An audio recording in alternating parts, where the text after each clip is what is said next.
I pushed the Wirecast record button, and I can't push the YouTube live button because something is broken about that. Something was totally broken about the entire studio. And when I get back from the trip, we've been traveling.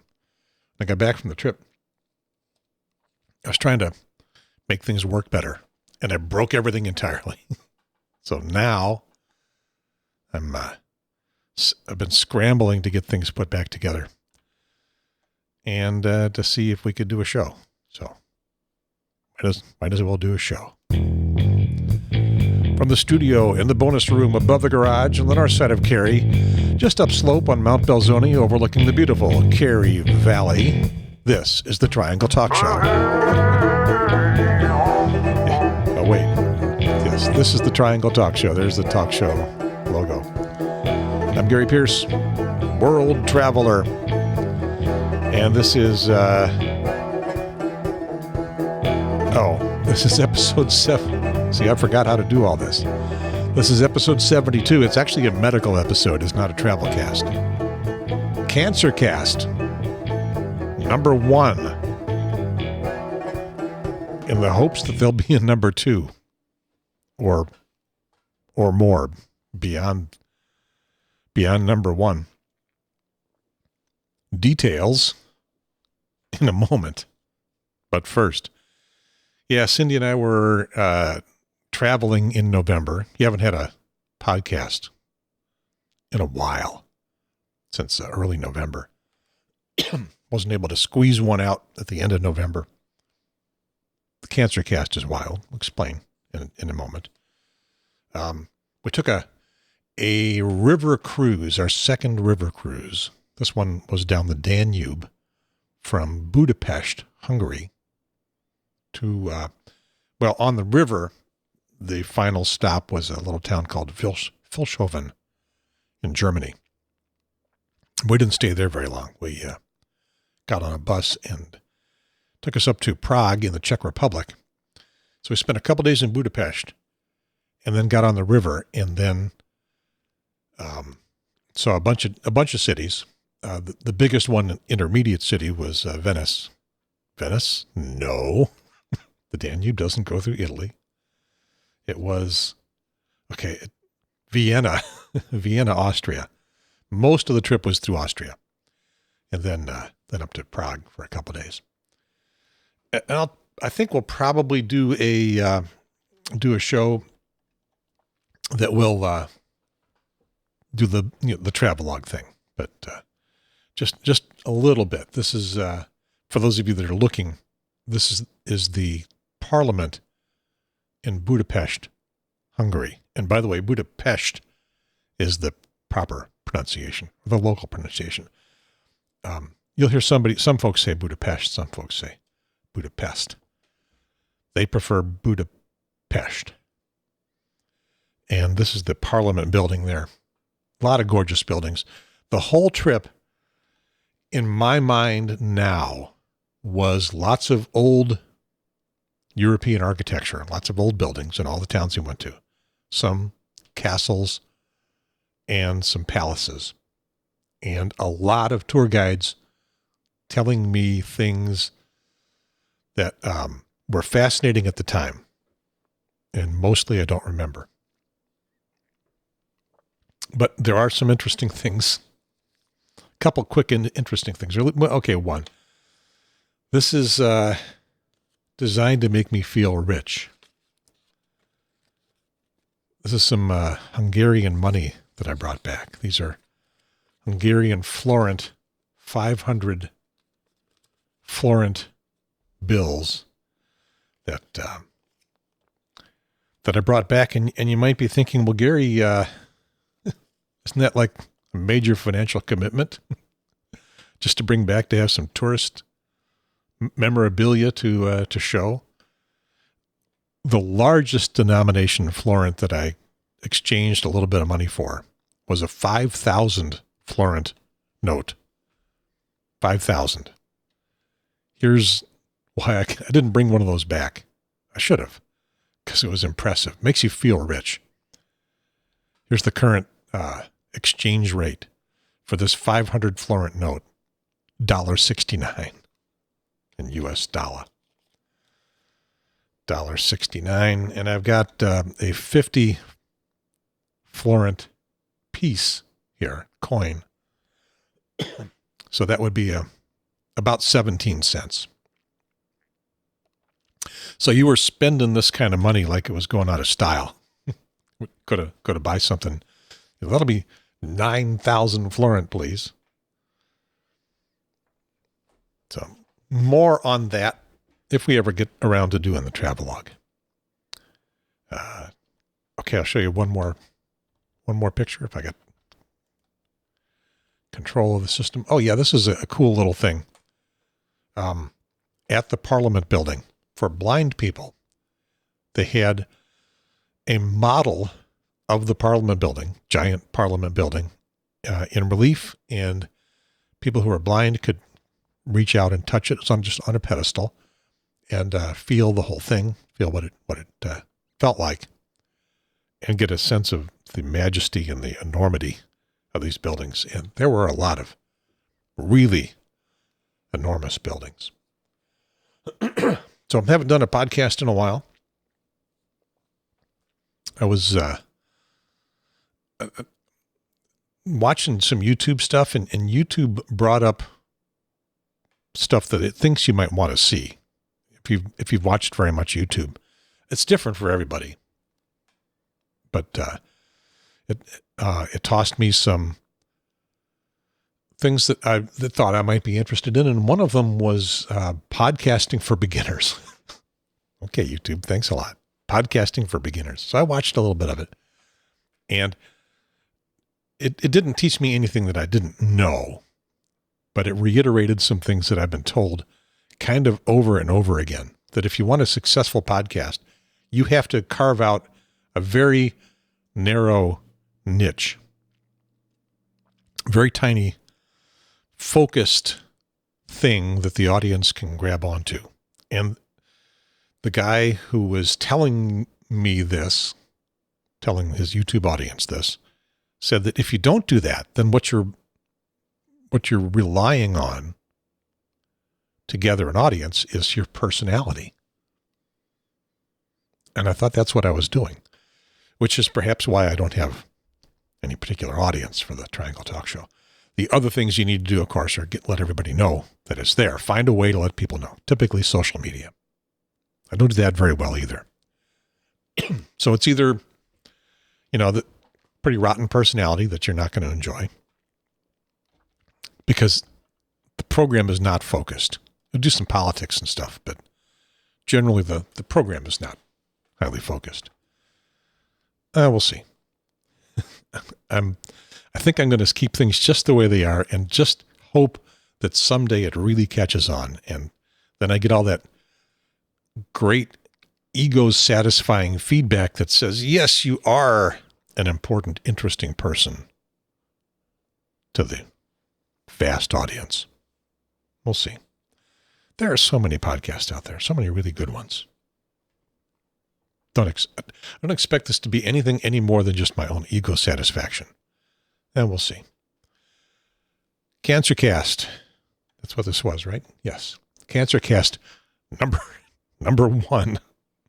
Kind of hoping that it remains, that there'll be a number 2, that there'll be maybe a number 3. And then, we'll be done with it. What's the deal? In early October, I'm going to read something that I wrote up on Facebook. If you've follow my Facebook, if you're one of my Facebook friends, you saw this. In early October, I felt a lump in my right leg. It was just below the groin. I don't exactly remember the shape. It was pretty big. It was firm. Didn't have any particular sensation. I could feel it was there, but it didn't hurt. Wasn't tender. I actually remember thinking maybe it was a tendon. You got, tendons attaching the muscles to the top of the leg there. Maybe it was a tendon. I think I was exploring that spot. This is embarrassing. I think I was exploring that spot because although I said that the lump didn't hurt, maybe, and I don't really remember very well, but maybe something was a little sore, a little tender, like I had strained something in exercising or working out or something. So I was just kind of checking that out. And it's like, oh, this is a tendon. Maybe it just needs a little massaging. And there's another tendon, a real tendon, right behind it. And one of the fortunate things about the human body is that there's a lot of things that are duplicated. Right hand, left hand, a lot of things duplicated. So if you got a question about part of your body and it's part that has a duplicate or a mirror image, I guess, on the other side, you can check that and see, well, how do they compare? Well, how they compared here was I had this dual tendon thing on my right leg and only one on the left leg. And that's probably not right. So it was pretty big. About the size of an egg. Normal size egg. That's a pretty big lump. Women in the audience are going, lump. Yeah. That's something to be worried about. You find a lump. So, when you have a lump, excuse me, still haven't fixed that. When you have a lump that you can't explain, you call the doctor. Even if you're a guy, maybe especially if you're a guy, you call the doctor. It's an abundance of caution. It could be cancer.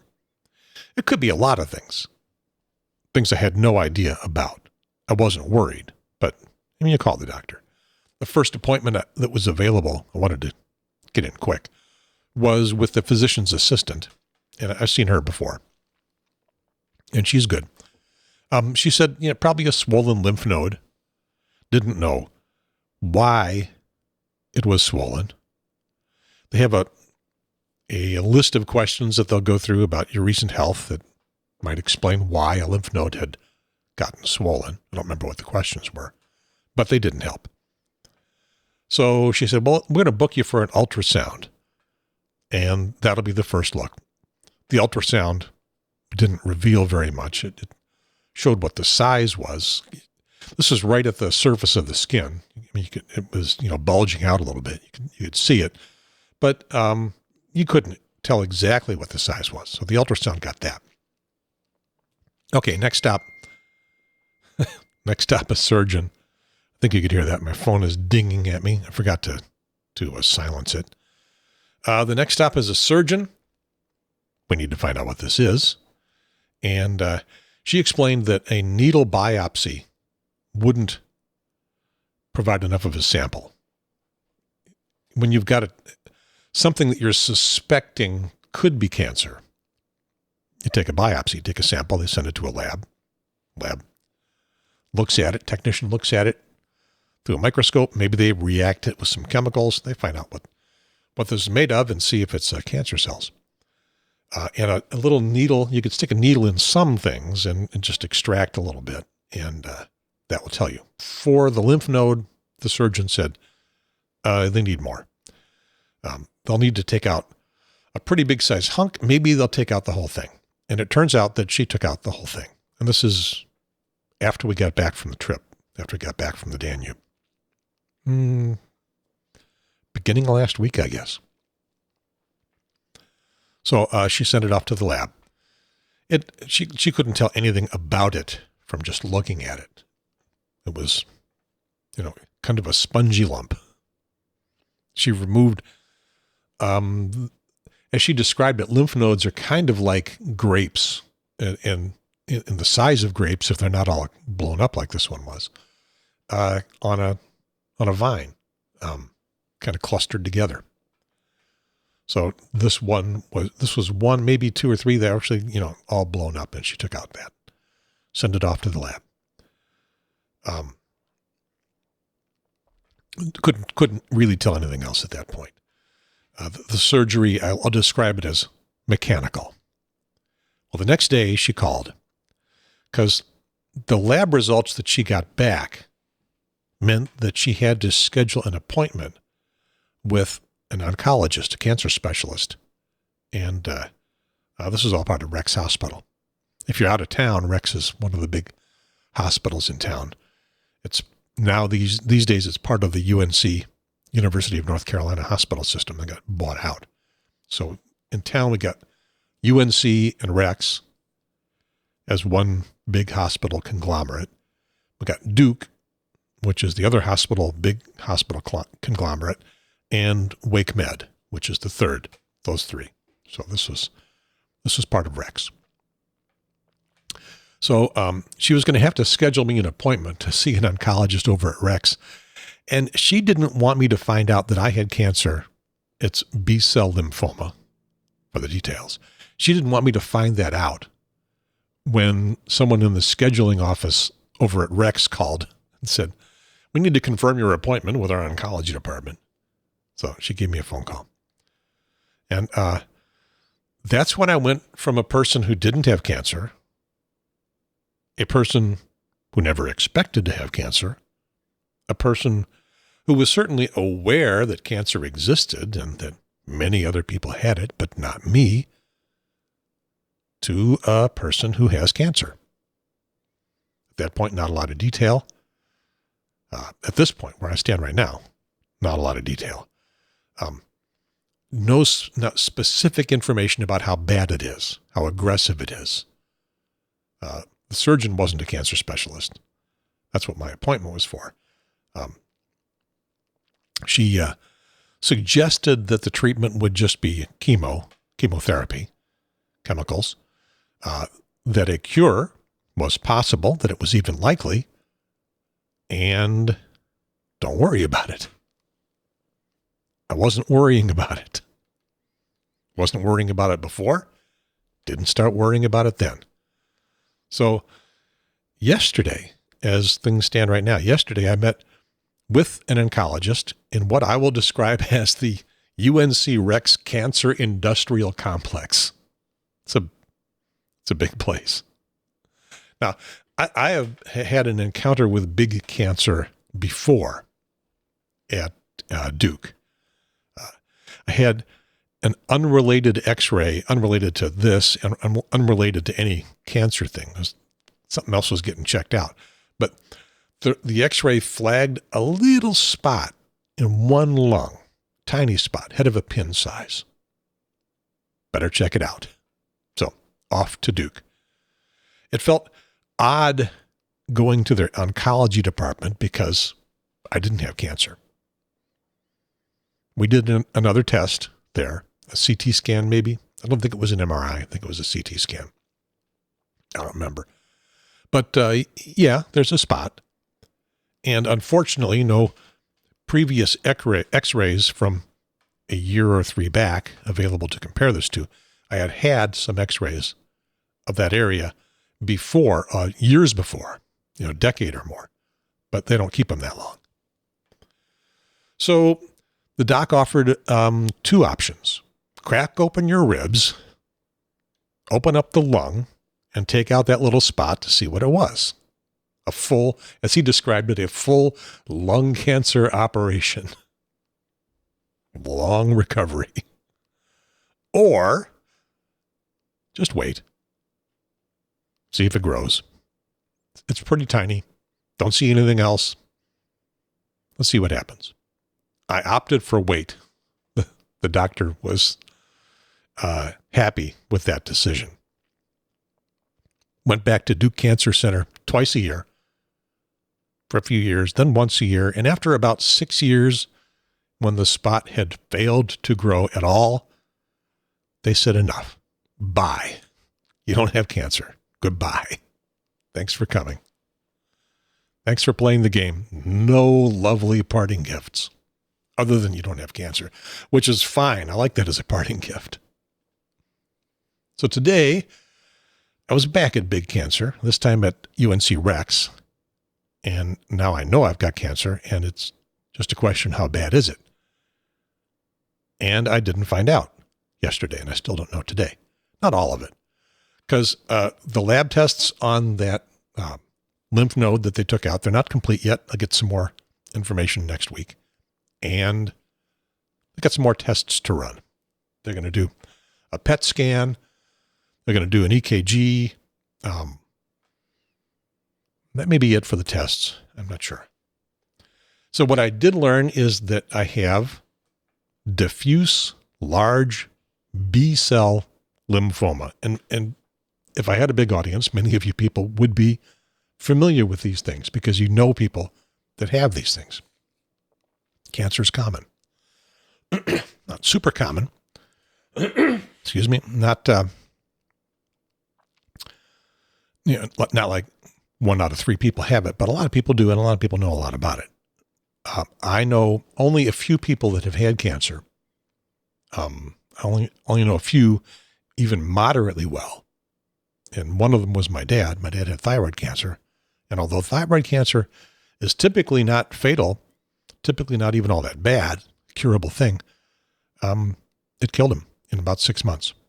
So when you're told, don't worry about it, the success rate in treatment is pretty good.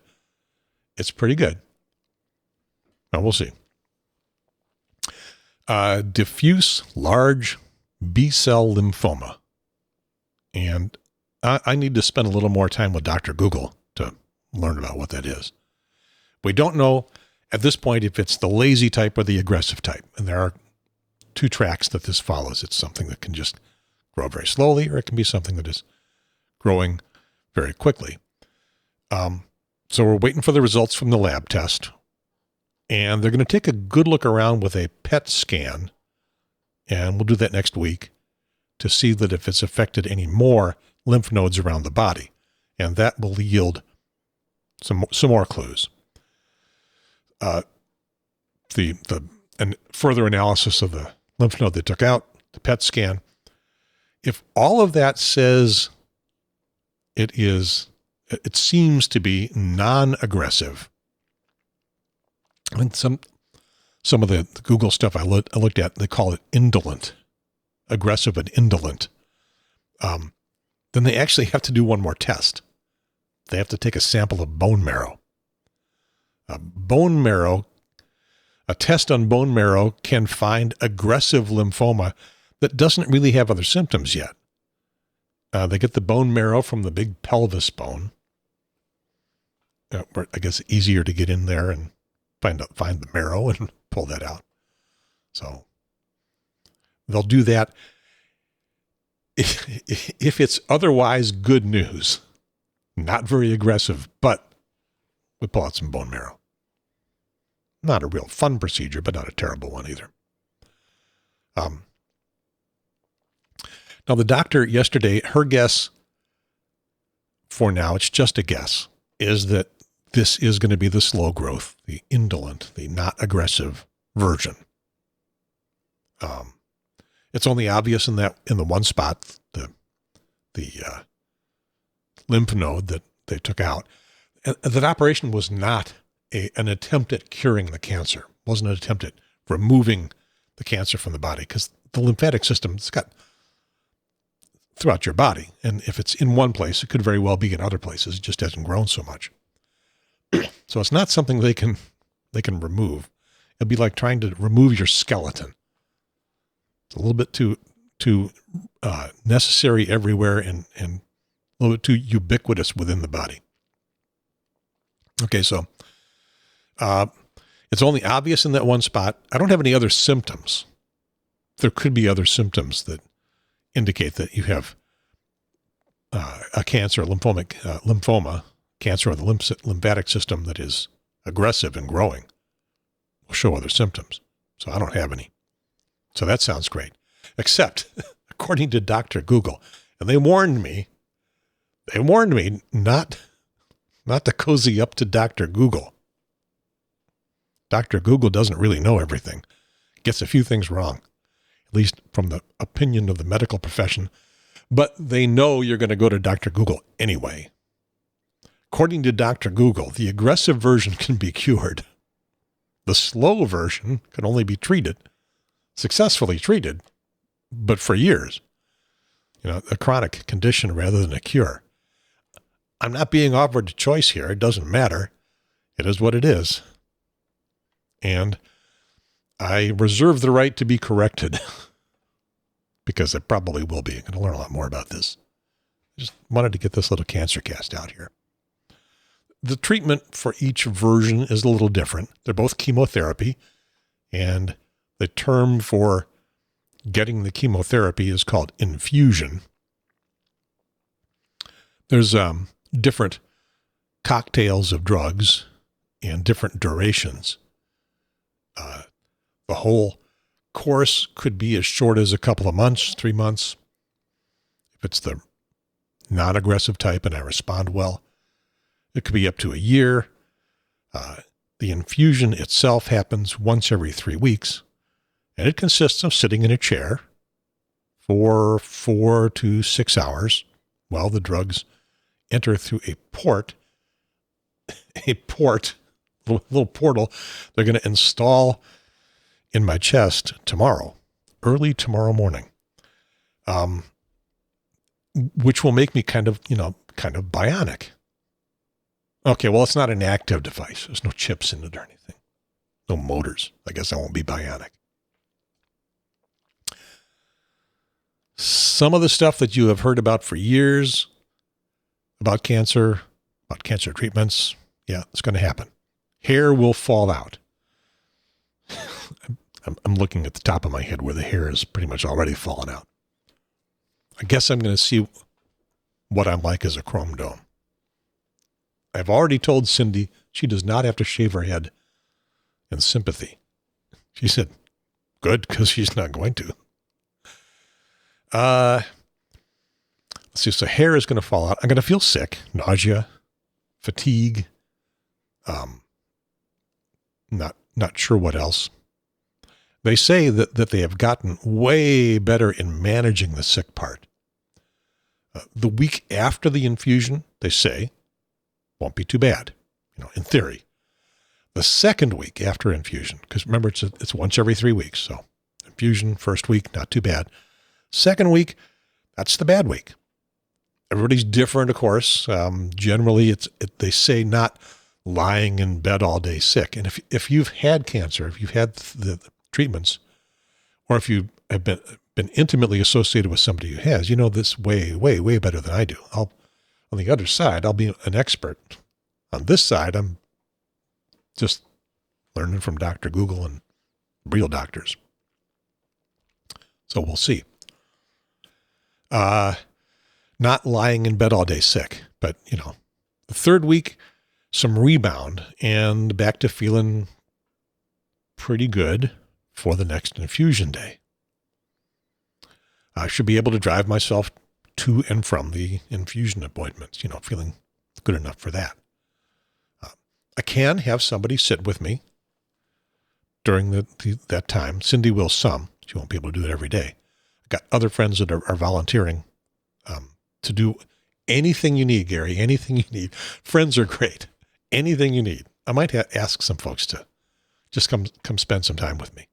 We will see. But I can bring, they said, I could bring my iPad. I have an Android tablet, thank you very much. And I can read or watch video. I'm going to add to that, listen to podcasts. Doctor, podcasts are a thing now. They're a big thing.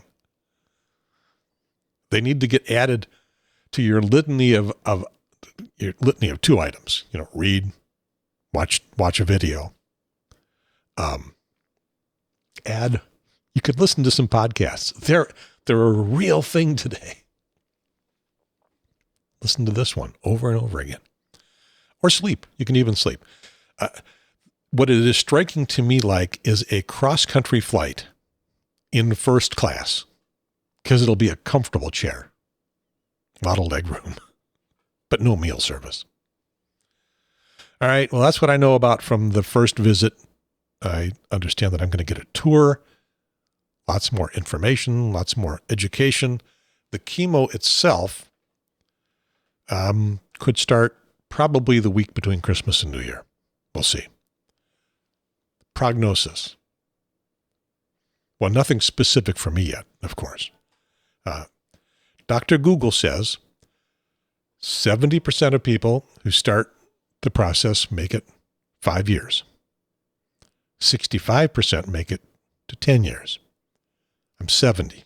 So in the 65% range, I would make it to 80. And that's where they stop. That's where they stop making predictions. And of course, that's all very generic. Nothing specific for me. I would kind of hope to make it beyond 80. I was never really predicting how long I was going to go. Old age is not strongly indicated in my family. My mom passed away at age 67. My dad made it to 79 when the thyroid cancer got him. I did have a grandma on my dad's side who made it to 95. And I've got an aunt who made it into her 90s. So, 70% chance of 5 years, 65% chance of 10. These things do not occupy my mind. I'm not thinking about them all the time. I'm not obsessing with this. I'm just talking about it for you. I am reminded, though, that Donald Trump was elected with less than 30% odds. Dr. Google says that people who die within a few years of getting lymphoma most often die, I think in the 33% range or so, they most often die from an infection. I mean, the chemo treatments themselves knock the hell out of your immune system.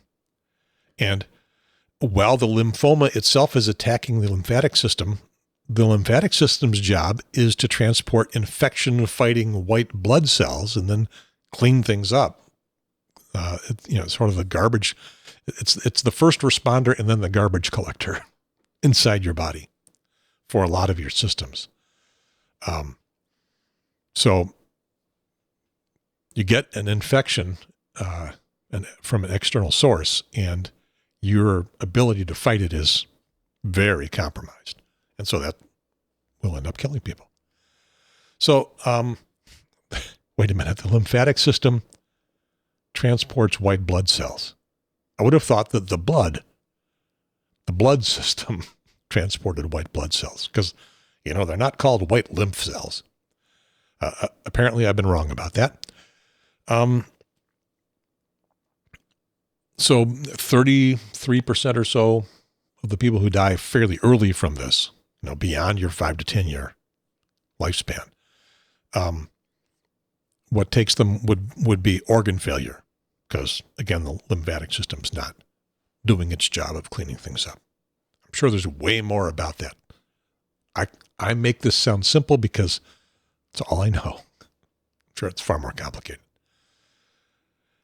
I remember being confused about the lymphatic system back in high school, where it was described as like the circulatory system, the blood system, your arteries, your veins, your capillaries.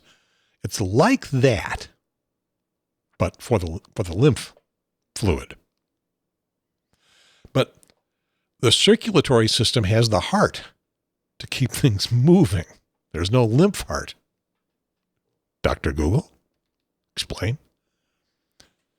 Dr. Google says, unlike blood, the lymphatic system is not pumped, but squeezed through the vessels when we use our muscles.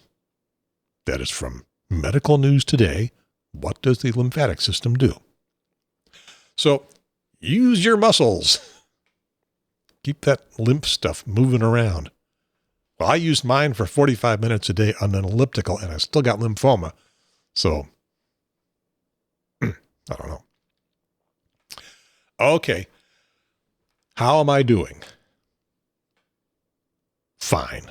Do I want to push the explicit button? Have I already said something explicit? I don't think I have. Just effing fine. I'm a little bemused by the whole thing, I guess. Philosophic. It is what it is. I'm not worried. I'm not anxious. I'm not angry. I'm certainly not defeated. I'm also not, we're going to beat this thing. I don't tend to hang out in the cheerleading section for anything.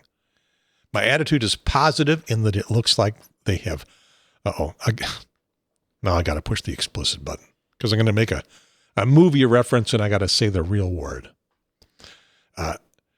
My attitude is positive in that it looks like they have scienced the shit out of this. Remember that line from The Martian?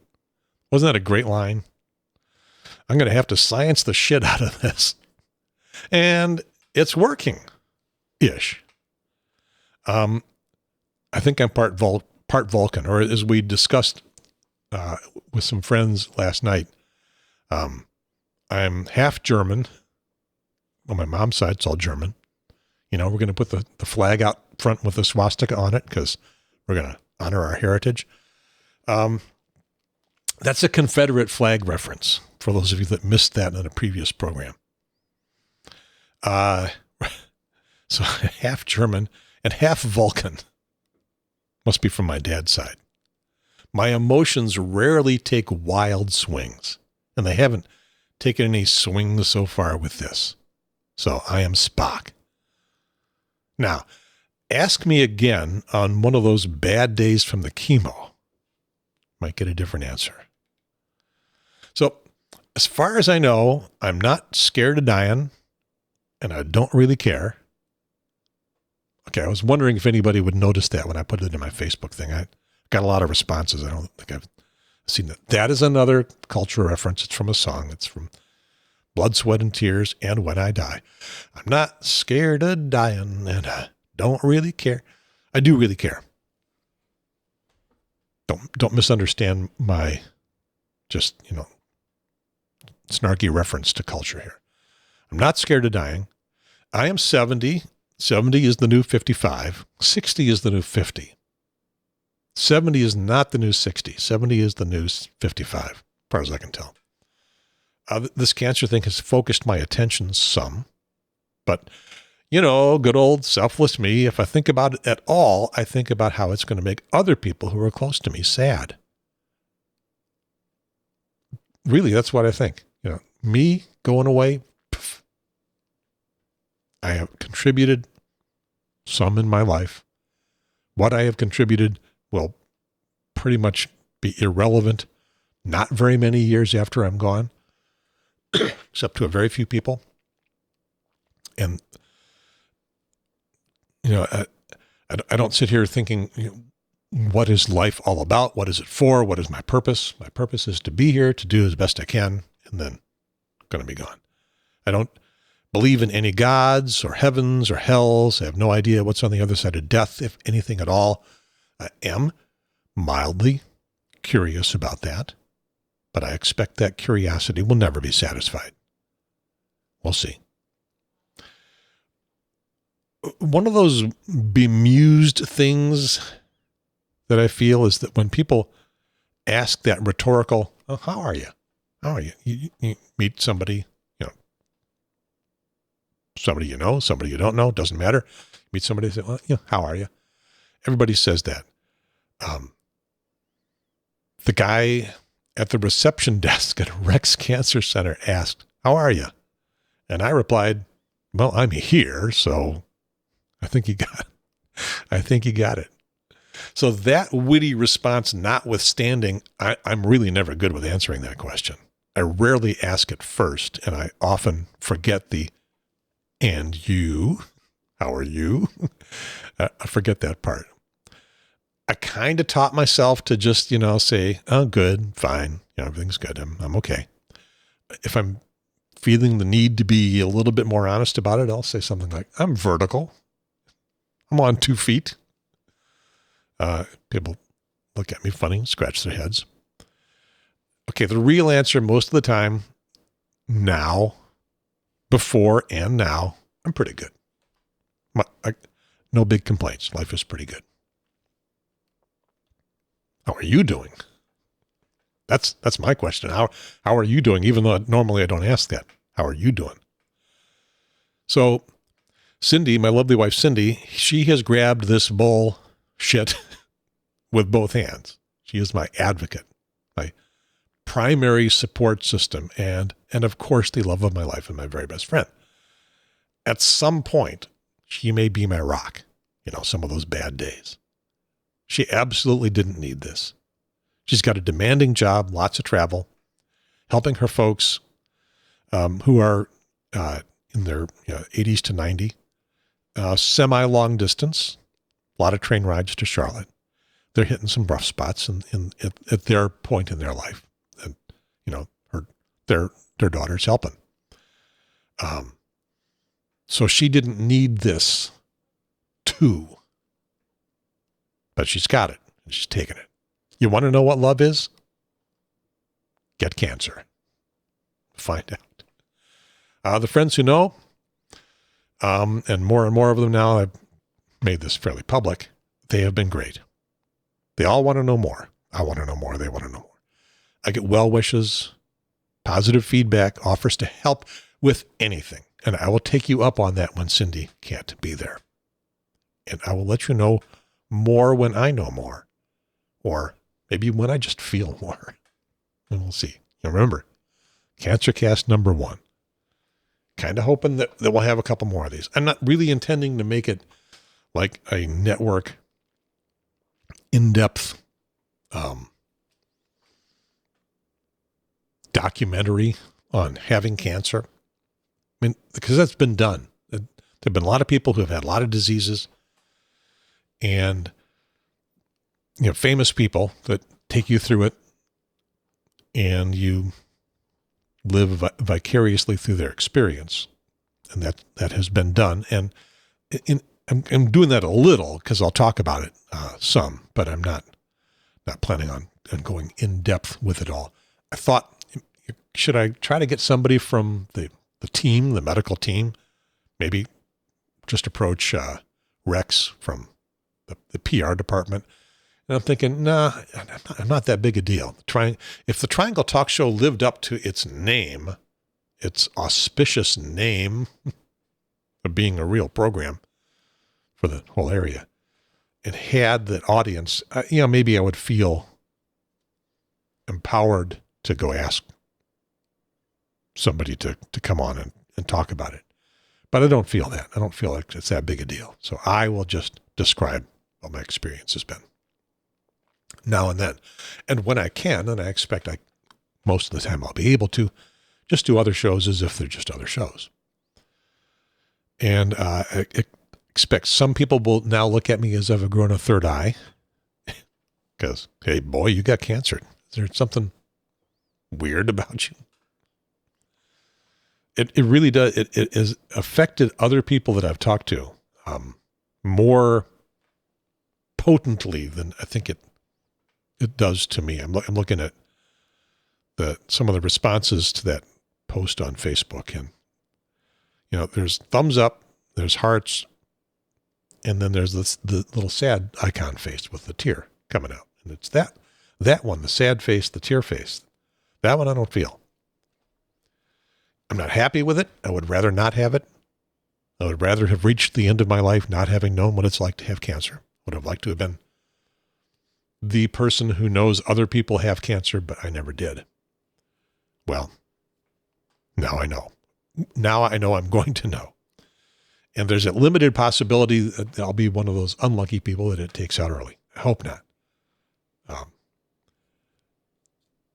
Really, it is what it is. And for me right now, just getting to know the procedures, getting into the hospital, getting the drugs pumped through, seeing what it feels like, getting the results, the analysis, seeing what it's like having no hair. I've had friends offer to loan me wigs. Unfortunately, those friends are all girls. It's not going to look good. And see what it's like. And, maybe, hopefully, on the other side, I'll be a cancer survivor and, go on those ribbon runs and stuff. Join the people. Well, I don't know if I'm going to be part of the cancer community. I suppose I probably should be. I've joined a lot of community stuff recently in advocacy and service, things like that. And my time is about as used up as I want it to be, but this is being imposed upon me, and maybe I should be part of that community. Maybe that's where I should go, to have some folks come on and do some shows just talking about from, not the official position, but from the participant position, someone who's a little ahead of me in it, or on the other side. We'll see. Any volunteers out there, let me know. Otherwise, I'll just look around a little bit. Do I want to do anything else? Well, in an hour and a half, I got to take the cats to the vet. And it's going to take a little while to get this show online. So I guess we'll finish up and do something else later on. So that will be it for this episode of the Triangle Talk Show. Episode 72, a medical show. My first medical show, December 12th, 2019. The CancerCast, number 1. I'm Gary Pierce, world traveler. 2 river trips in Europe, down the Rhine and down the Danube.